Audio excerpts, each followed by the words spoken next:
Okay, this is just a quick one to show you how this deception works. This was put out 5 years ago, which is interesting because I have a video that was put out 8 months ago and it almost has the same amount of views as this one. Now, this is the funny part, guys. This is how the deception works, right? They're going to have an archaeologist who lived in Utah and teaches about the Holy Land in Israel explain to you exactly the opposite of what I've explained to you on my channel about how America is the Holy Land. But I do this to show you the way this deception works and how all of these mainstream institutions get around and work this deception. Our Craig Worth is a real globetrotter. While in Israel recently, he was thinking all about the locations here in Utah that are named after places in the Holy Land. So he visited those sites and tells us that a couple of them even look like Utah. Craig Worth takes us to the original Moab, the Jordan River, Mount Nebo, and even the Jericho sand dunes. It's today's Worth Watching. This is the southern Utah we all know and love. Well, except for some 2,000-year-old Roman ruins. It is actually Israel. And that range lining the Dead Sea in Jordan is Moab. There is no doubt that this is Moab. Now, up on top of that range is Mount Nebo. Well, not exactly the Mount Nebo of Joab and Utah County. See, they're basically telling you the truth. And this is, like I said, all satanic operators, people that operate under the satanic principles, the principles of Balaam, the principles of the false prophets, the principles of Satan and all the principalities associated with that, they have to put the truth in your face. So this is them doing it. Whether you accept it or not, they put the truth in your face. And then, of course, they can't directly tell you the truth, so they have this deception. A truth with a lie. Truth mingled with lies. This is how the devil operates. Counties, but one of the number of Utah places named after biblical locations. What happened was these steps took you to the top of a flat wall. Now, people would think that this archaeologist here is an innocent little lady. She's really an agent of Satan, and she is a high-level agent of Satan because she's part of keeping this archaeological conspiracy under wraps, so they never have to reveal the true history. They can keep this fake history of the fake Holy Land going. So, I don't know exactly what it's called when Satanists show you it's lesser magic, something like that, or greater magic. And they have to show you the truth and then lie directly to your face. There is a scholar who knows them all and their Utah counterparts. The Reverend Canon Mary June Nestler has been an So she's a reverend, a scholar, and an agent of Satan. Archaeologist and teacher throughout the Holy Land for decades. I want you to find the city wall. That's a 4th century wall. She now lives in Jerusalem as the course director of the prestigious St. George's College in Israel. Prior to this, St. George's College in Israel. So her job is to mislead the masses, all the tourists and all the people and all the Gentiles who really want to know about the Holy Land and the implications of the history, and the Israelites who would pay attention to her. Her job is to deceive them. See, and this is what mainstream academia does. They trained her in Utah, right? Then they brought her over here where her training and deception would be utilized. Work, she lived in Utah for a decade. My goodness, Israel looks so much like parts And then look at this face. So disingenuous. of Utah. Sometimes I'll look up and wonder where I am. Of course, you will find the 156-mile-long River Jordan in the Holy Land, and it is surprisingly about the size of the Jordan River in Salt Lake County. And like the Utah counterpart, people have lived along its banks for thousands of years. And how about the Jericho sand dunes of Utah? Well, this is Jericho, and these are the dunes of the Judea Desert. Now, the dunes aren't quite as sandy as in Utah, more rocky, but you can see that they were well named in Utah.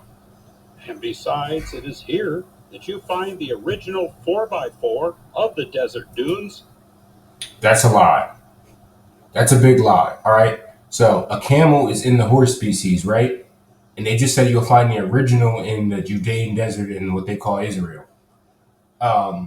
Now you'll notice that camels eat cactuses, and really, America's known for cactuses. And you'll also find that the camel is in the horse species. And if you look this up, they say all the horse species evolved in North America and then went extinct and then were reintroduced by Europeans. That's the official accepted theory from mainstream archaeologists. So if the whole horse species evolved in North America and it had all of its evolution, like they call it, which we call just adaptations to nature. God made all these animals so their genes can adapt to changing environments because that's who He is. Uh, what you're seeing, the difference between this horse and a camel is different gene expressions. The difference between a camel and a horse is different gene expressions. That's all it is. Um, that's all it is, which is a mechanism built in by Now, God. this is not a fun ride. Not at all.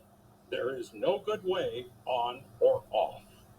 Now, Canon Nestler says you'll find hundreds of locations in America named after biblical places, not just because they look like their counterparts, but because religious people honor those places with the new locations in America. That's what they want to tell you. That's what they. Now, here's the thing. For instance, let's say Egypt, right? They'll say that was named after the biblical or Egyptian Memphis from ancient Egypt, which is a biblical nation, right? They'll say that all day. But when you ask them, how did settlers who were horse and buggy carriage people who never went to Egypt know anything about Egypt to start naming places after it, let alone the rest of the country? These people didn't know nothing about these places. As a matter of fact, the Egyptians didn't even know about Egyptian language because it wasn't until the French came in, found the Rosetta Stone, according to their history, did anyone was anyone able to decipher a hieroglyph. But you see that fake history represented. See, the French colonized America, Middle America, the Louisiana Territory. That is Egypt, right? The Rosetta Stone, all bullshit. All that shit they present to you is all bullshit. All of it, 100%. And they do this because this is like packing in the conditioning you have been exposed to.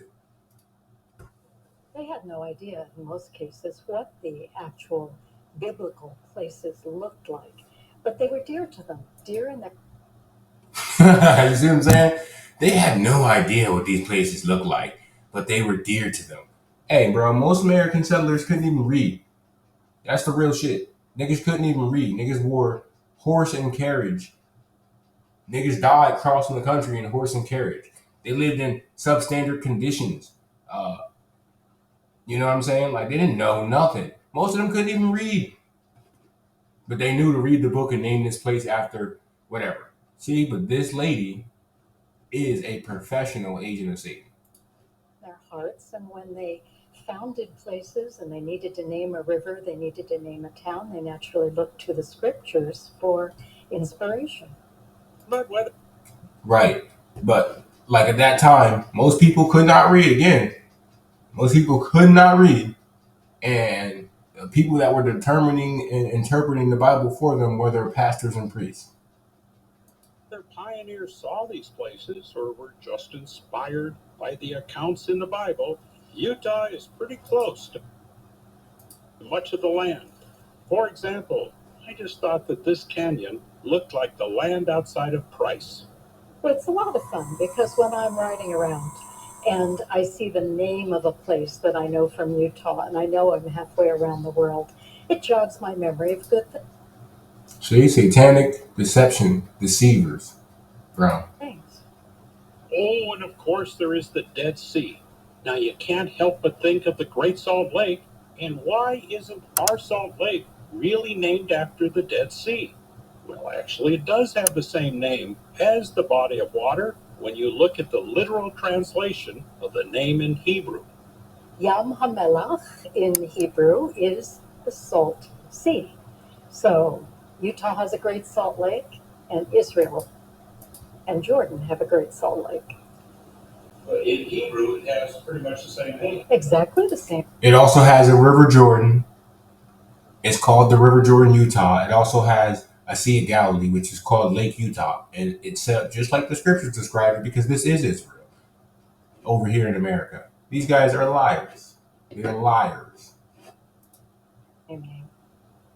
And there is the same issue when one floats like a cork in this water. You usually do it only once. But again, it's interesting to see Utah is a lot.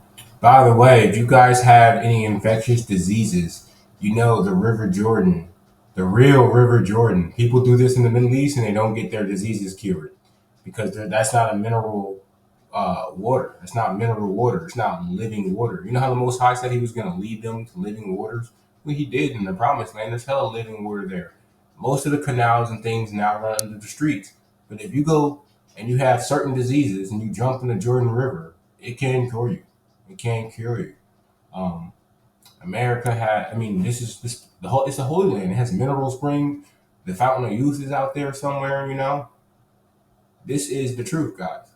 And these people that call themselves archaeologists and scientists are professional liars and servants of the dark forces.